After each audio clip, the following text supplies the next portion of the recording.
Bonjour et bienvenue dans New Deal, le podcast Slate TTSO IFRI qui décrypte l'actualité politique américaine toutes les semaines. Je suis Laurence Nardon et cette semaine, nous ne sommes pas avec Romain de Sales. J'ai le plaisir d'accueillir Tristan Cabello qui nous arrive de New York et qui va nous parler de son livre « La victoire de Zohran Mamdani à New York, un laboratoire pour la gauche », un ouvrage qui est paru aux éditions textuelles. Quand exactement ? Le 11 février dernier. Bonjour Tristan, alors bienvenue dans New Deal. Bonjour. Vous êtes professeur à Johns Hopkins, professeur dans la faculté de Liberal Arts.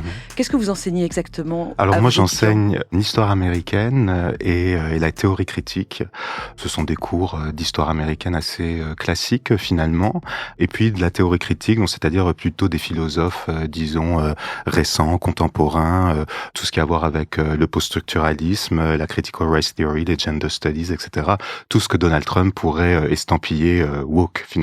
Et ça fait combien de temps que vous habitez à New York ? Alors moi j'habite à New York depuis 5 ans, depuis 2021, mais j'habite aux États-Unis depuis à peu près 25 ans. C'est-à-dire j'ai fait toutes mes études là-bas aux États-Unis. J'ai fait ma thèse à Northwestern avec l'historienne Nancy MacLean. Puis ensuite, moi j'ai fait un cursus assez typique. J'ai enseigné dans plusieurs facultés américaines, à Bowdoin College, à l'Université américaine de Washington et puis maintenant à Johns Hopkins. Et donc vous êtes relativement engagé sur les questions de défense des minorités ethniques et sexuelles aux États-Unis.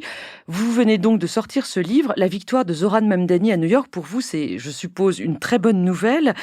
Est-ce que vous voulez nous dire un peu, pour commencer cette interview, qui est Zohran Mamdani ? On sait qu'il appartient au courant très progressiste du Parti démocrate, même peut-être au Democratic Socialists of America, c'est ça ? Oui, tout à fait. Donc Zohran Mamdani, c'est un jeune homme de 34 ans qui est issu, j'ai envie de dire, de la bourgeoisie postcoloniale. Son père est professeur à Columbia, il est anthropologue. Son père est indien, il est né à Kampala, en Ouganda. Zohran est né à Kampala. Il a aussi vécu un certain nombre d'années au Cap. Et puis, ils sont tous déménagés donc à Harlem, car le père de Zohran, Mahmoud Mamdani, a été embauché par Columbia University. Dites-nous un peu qui est sa mère, Mira Nair. Oui, Mira Nair, c'est une cinéaste qui est très très connue aux États-Unis, qui a fait alors un certain nombre de films d'auteur, puis aussi des films, des blockbusters comme on dit. Elle a fait par exemple un film pour Walt Disney qui s'appelle Queen of Katwe. Puis elle a fait un film, son film le plus connu, c'est peut-être Mississippi Masala. C'est d'ailleurs sur ce film qu'ils se sont rencontrés avec le père de Zohran Mamdani. Mississippi Masala, c'est un film avec Denzel Washington. Ces thèmes sont toujours un peu les mêmes. C'est l'Afrique, c'est les Indiens d'Afrique, c'est voilà la diaspora postcoloniale. Et c'est sur ces sujets-là qu'elle est engagée. Et donc Zohran, depuis plusieurs années, il est en effet engagé dans ce tout petit parti de gauche qui s'appelle les Democratic Socialists of America. Alors c'est un tout petit parti qui ne se compare pas du tout au Parti démocrate ou au Parti républicain, environ 100 000 adhérents. Mais c'est le parti de Bernie Sanders ou de Alexandria Ocasio-Cortez aussi, c'est ça ? Voilà, très à gauche. Voilà, c'est le parti qui est à gauche du Parti démocrate. Alors, c'est pas un parti qui présente des candidats, c'est un parti qui soutient des candidats. Et ils ont une machine militante qui est très organisée, et elle est très organisée particulièrement dans des villes comme New York, où vous avez à peu près 15 000 adhérents dans ce tout petit parti. Et donc, ils soutiennent des candidats et ils mettent leur machine bénévole et militante au service de ces candidats. C'est un peu comme ça que Zohran a gagné.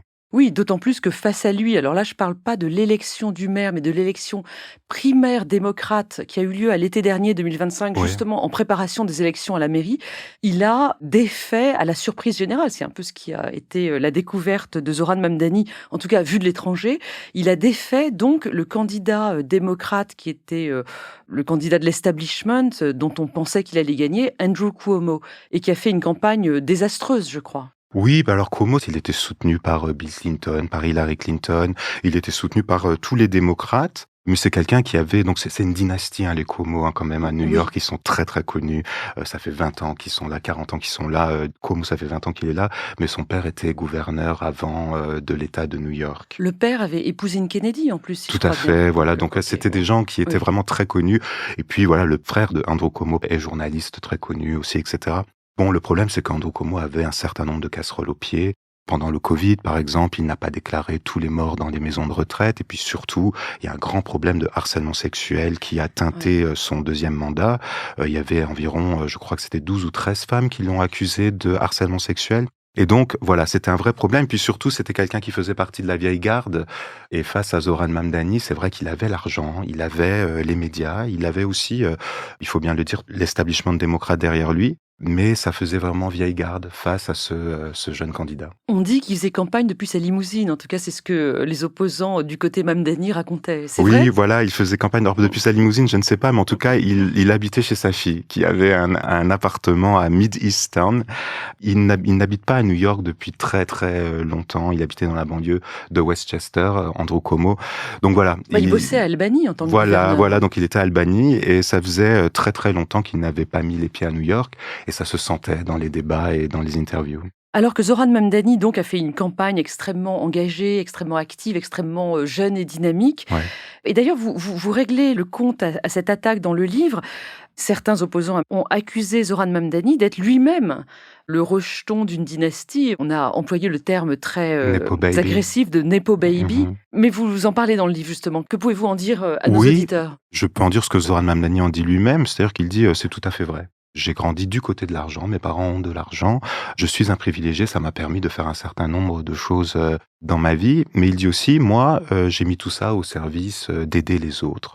Et donc, il s'est engagé très tôt, finalement, dans le DSM, mais c'est aussi quelqu'un qui a fait beaucoup d'activisme pour les locataires sud-asiatiques, par exemple, avant de s'engager en politique.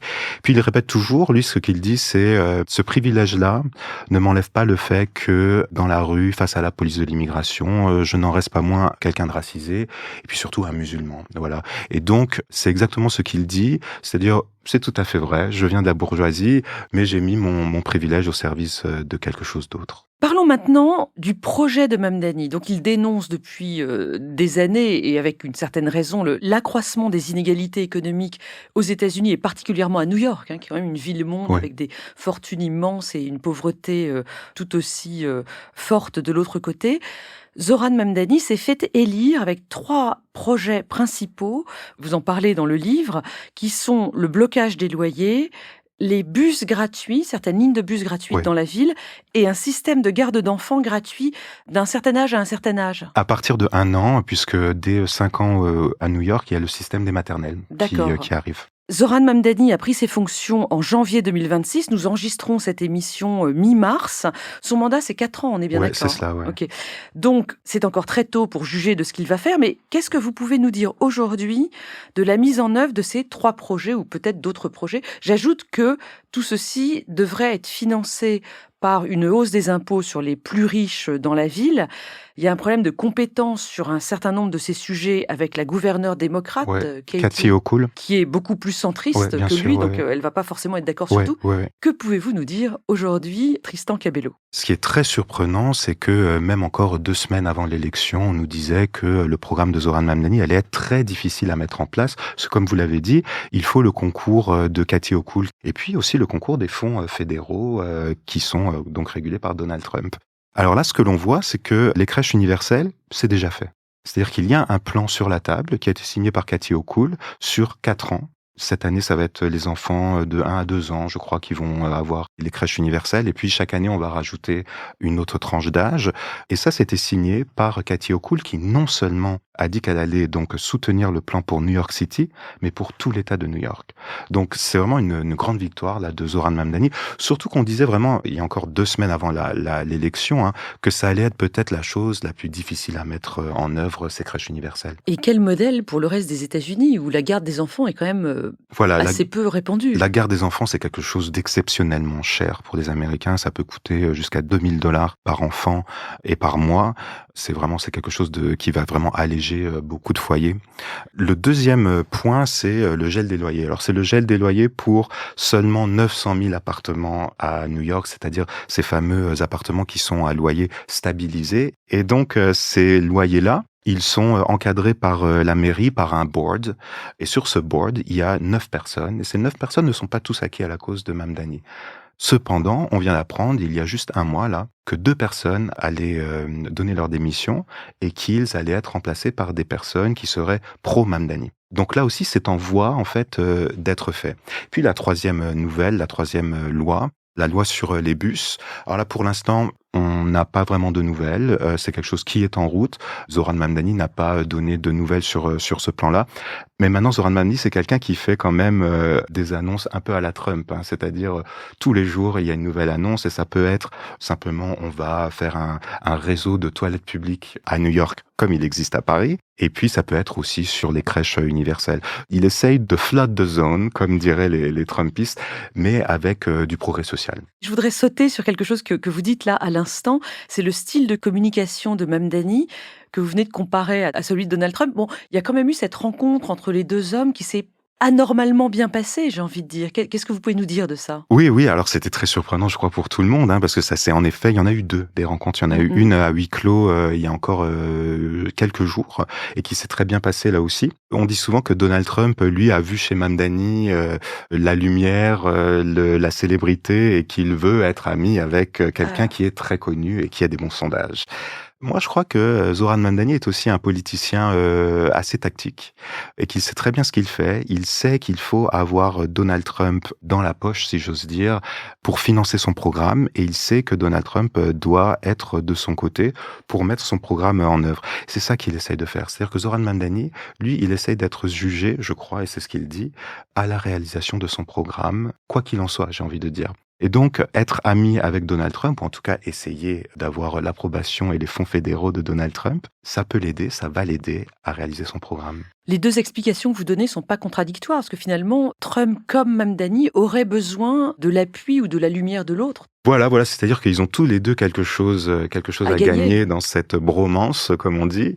Mais c'est vrai que pour quelqu'un qui a passé sa campagne à critiquer Trump, et puis d'ailleurs Trump aussi, il a vraiment critiqué toute la campagne, bon, c'est un peu surprenant de les voir si bien s'entendre. Encore un sujet sur Mamdani avant qu'on élargisse la focale au Parti démocrate, à l'avenir de la gauche aux États-Unis. Il y a eu quand même un sujet très important pendant toute la campagne pour la mairie de New York.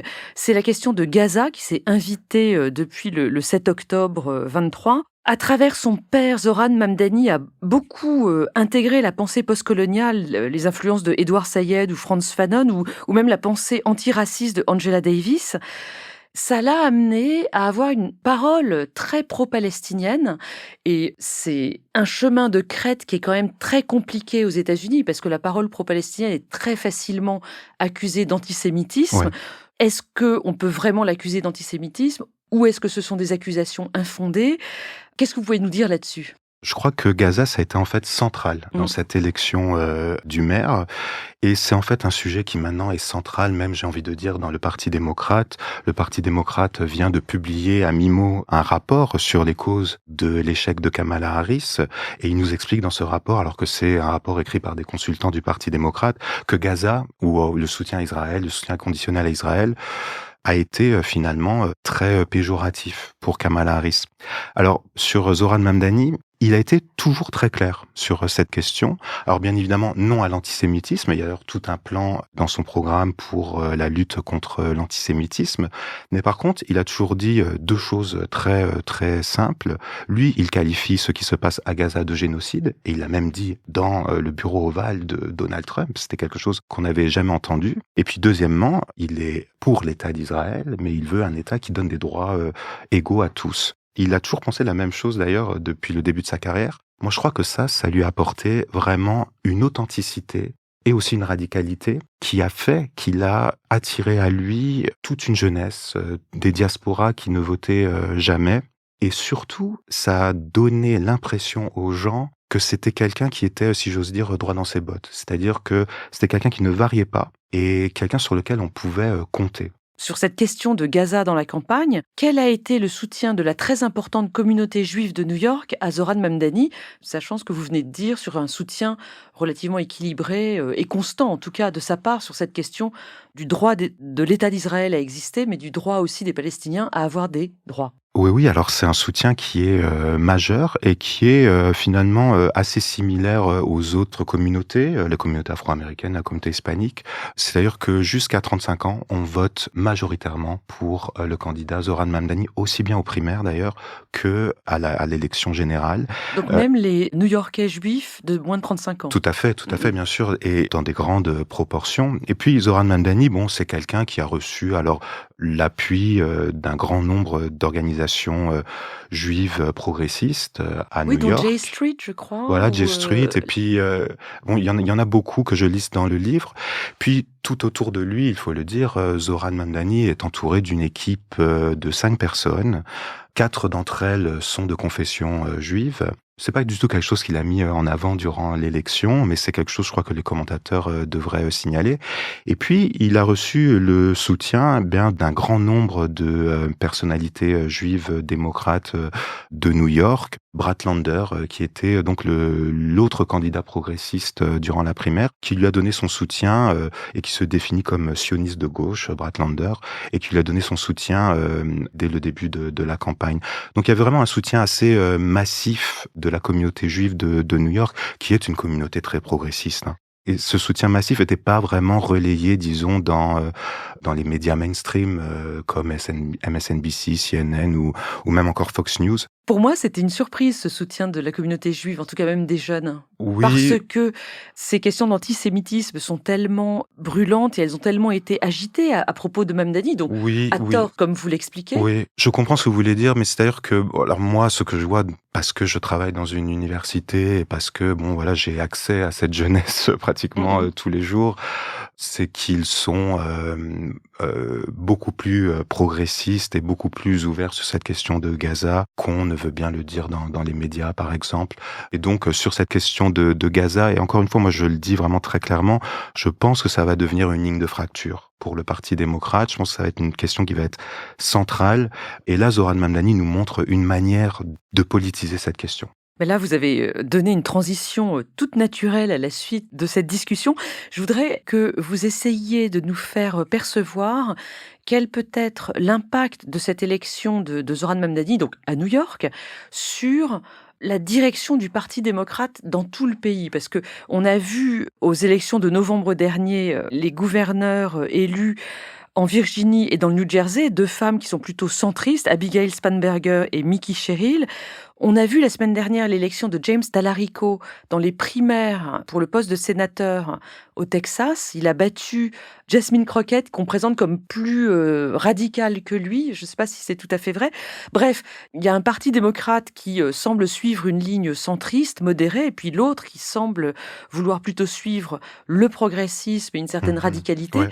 Qui va l'emporter? Comment ça va se jouer en novembre prochain, par exemple? Alors ça c'est très difficile de le dire, mais Oui. alors comme vous le dites, il y a vraiment une opposition, mais une opposition, j'ai envie de dire, qui est sempiternelle dans le Parti démocrate. Hein, Oui, mais qui est particulièrement vive en ce moment. Voilà, entre l'aile progressiste et puis l'aile plutôt centriste. Alors les 2 victoires que vous avez mentionnées, celle du gouverneur de Virginie et du gouverneur du New Jersey, donc 2 femmes plutôt de l'aile centriste qui ont gagné le même jour que Mamdani d'ailleurs.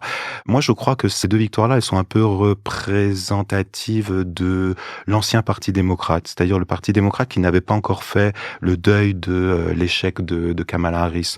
Spanberger, par exemple, en Virginie, elle n'avait pas vraiment eu de primaire face à elle. Et puis Sherrill dans le New Jersey, les candidats de gauche en primaire, en fait, étaient très très forts, hein, mais ils étaient très dispersés et donc ils n'ont pas gagné. Moi, ce que je vois arriver là, c'est que Zohran Mamdani, sa victoire, elle vient bien évidemment de très très loin. Hein. C'est vraiment une histoire de 20 ans de la gauche aux États-Unis. Mais c'est aussi une nouvelle impulsion, peut-être, pour cette gauche-là. On a déjà des indices quand même, puisque comme vous le venez de le dire, les primaires de midterm ont déjà commencé. On a eu un indice, par exemple, dans un district du New Jersey, plutôt bourgeois, plutôt blanc, voilà, ce sont des gens de la finance qui habitent dans leur maison de banlieue dans le New Jersey de New York, a vu gagner Anamelia Mera, une latina progressiste, ancienne de la campagne de Sanders. Elle a gagné de peu, mais elle a gagné. C'était assez surprenant face à une candidate centriste. Puis comme vous le mentionnez, alors moi je mets plutôt James Talarico à la gauche de Jasmine Crockett. Ah oui. Un peu plus radical, mais vous avez raison de dire que Jasmine Crockett, elle était quand même soutenue de Kamala Harris à Bernie Sanders. Il faut peut-être aussi parler de leur image. On a un prédicateur blanc d'un côté Voilà. et une femme noire de l'autre. Tout C'est à peut-être fait. ça qui nous fait penser qu'elle est plus radicale à tort. Oui, alors que Jasmine Crockett, elle était progressiste sur certaines idées, mais elle avait une manière de faire campagne qui était vraiment de la vieille image du Parti démocrate. Talarico, lui, a tout bousculé. Et il a créé une coalition, alors sur le modèle de Zoran Mamdani, mais bien sûr pas avec les mêmes personnes. C'est-à-dire qu'il est allé chercher des gens qui ne votaient jamais. Et puis surtout, comme vous venez de le dire, il a essayé de séduire bien des conservateurs religieux, finalement. Et c'est ce qu'on doit faire dans le Texas. Il y avait d'autres candidats progressistes qui ont aussi gagné dans le Texas. Il y avait Frederick Haynes, par exemple, Greg Casar. Puis en Caroline du Nord, c'était assez exceptionnel. Il y avait une candidate progressiste aussi, une ancienne de la campagne de Sanders, une femme musulmane voilée qui était contre une sortante et qui là a perdu de 800 voix. Donc Ah oui. on voit qu'il y a quelque chose qui se passe, et j'ajouterais d'ailleurs que Talarico, pour l'instant, dans les sondages, est au-dessus du républicain. Donc ça veut dire qu'il pourrait potentiellement, on est encore loin de l'élection, mais il pourrait potentiellement gagner donc le poste de sénateur face à un républicain. Mais alors, sur cette histoire de l'opposition entre les 2 courants au sein du parti démocrate, on a quand même un discours très, puissant, enfin en tout cas c'est ce que je perçois, vu de Paris, parce que moi Oui. je n'habite pas à New York comme vous, toute l'année, qui explique que les progressistes du parti démocrate effrayent l'électorat, centriste, l'électorat indépendant, Mhm. évidemment les républicains aussi, et que les candidats auraient tous intérêt à modérer leur discours pour des raisons électorales. Mais c'est pas ce que pense Mamdani, je suppose. Ça n'est pas du tout la direction dans laquelle il veut emmener le parti. Oui, alors ce qui est très intéressant, c'est que tout d'abord, Zoran Mamdani se mêle très peu du Parti démocrate. À chaque fois Mmh. qu'on lui pose une question sur le Parti démocrate, lui, il revient toujours sur son programme, comme si ça n'était pas vraiment là que les choses se jouaient. Bon, alors maintenant, l'opposition entre l'aile, disons, centriste et l'aile progressiste du Parti démocrate, ça fait vraiment longtemps qu'elle existe, hein, depuis 2016. On se rappelle que Bernie Sanders avait une grande dynamique en sa faveur, 2020 aussi, et que le Democratic National Committee a tout fait pour que Bernie Sanders ne gagne pas cette primaire. C'est dans ce sens-là, en tout cas, que ça allait. Et vous avez raison aussi de dire que les consultants du Parti démocrate disent à tous leurs candidats qu'il faut bien évidemment avoir un discours centriste, un discours nuancé, un discours modéré pour gagner l'électorat indépendant et l'électorat qui ne vote pas. Or, on a vu que dans les dernières victoires, c'est pas du tout ça qui s'est passé.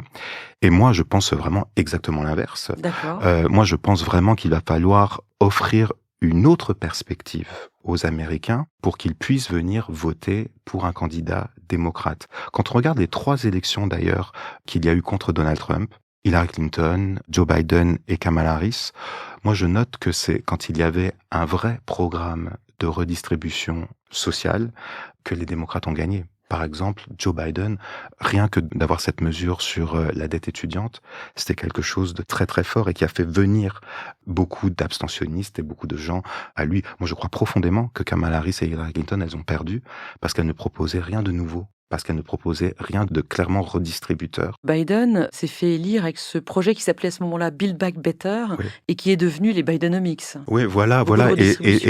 et ça a un peu marché d'ailleurs dans la première année quand même. Bon, après ça a moins bien marché, mais en tout cas il y a eu beaucoup de gens. Alors bien évidemment Trump était très impopulaire à l'époque, mais je crois qu'il y a eu beaucoup de gens qui se sont déplacés pour voter pour Biden parce que justement il y avait quelques mesures sociales, de progrès social qui étaient dans le programme. Et donc, selon vous, le Parti démocrate aurait tout intérêt à rester dans cette voie et à proposer des mesures très sociales de redistribution innovantes en 2026 et surtout en 2028, parce que la question des présidentielles de 2028 va pas tarder à se poser. Il faudra que le Parti Mm. démocrate parle d'une seule voix. Oui, oui, Or, si je vous ai bien entendu, Zoran Mamdani ne pourra pas se présenter, parce qu'il n'est pas né aux oui, États-Unis, oui, il est vous né avez à raison. Il Kampala. est né à Kampala.